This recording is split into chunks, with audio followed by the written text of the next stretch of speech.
Hello అందరికీ ఈరోజు recipe చుక్కకూర కందిపప్పు అండి. ఇలా చపాతీలోకైనా రైస్లోకైనా చాలా బాగుంటుందండి. ప్రాసెస్ చూద్దాం పదండి. ఇలా పప్పును వేయించుకోవాలండి. వేయించుకుంటే చాలా టేస్టీగా ఉంటుంది. వేయించుకున్నాక 2 టైమ్స్ కడిగి పక్కన పెట్టుకోవాలి. ఒక 6 కట్టల చుక్కకూర తీసుకున్నానండి. చుక్కకూరను కూడా శుభ్రం చేసుకొని పక్కన పెట్టుకోవాలి. తర్వాత ఒక 10 మినిట్స్ నానబెట్టుకోవాలి కందిపప్పును.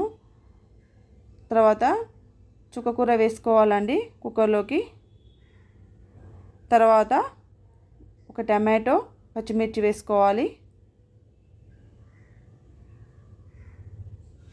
కుక్కర్ స్టవ్ మీద పెట్టుకొని తర్వాత మరొక వైపు మనము పోపుకు రెడీ చేసుకోవాలండి. 6 టేబుల్ స్పూన్ ఆయిల్ వేసుకున్నాను. ఫ్రెండ్స్, రవ్వ వడియాలండి నేనే చేశాను. మీరు కావాలంటే నా ఛానల్లో వెళ్ళి చూడండి.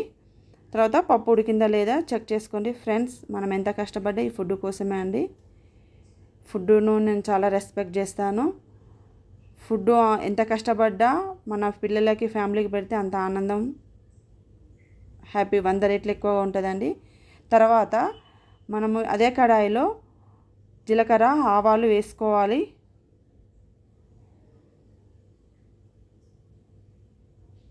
తర్వాత ఒక 10 వెల్లుల్లి రెబ్బలు వేసుకోవాలి. నేను ఎక్కువనే వేసుకుంటాను పప్పులోకి.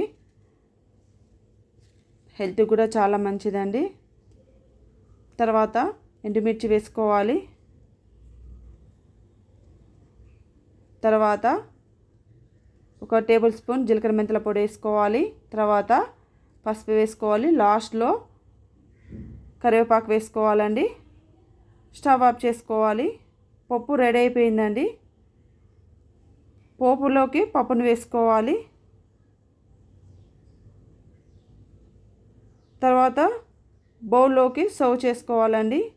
ఫ్రెండ్స్, ఈ వీడియో నచ్చితే సబ్స్క్రైబ్ చేసుకోండి, లైక్ చేయండి, షేర్ చేయండి, మర్చిపోద్దండి, బెల్ బటన్ కొట్టండి.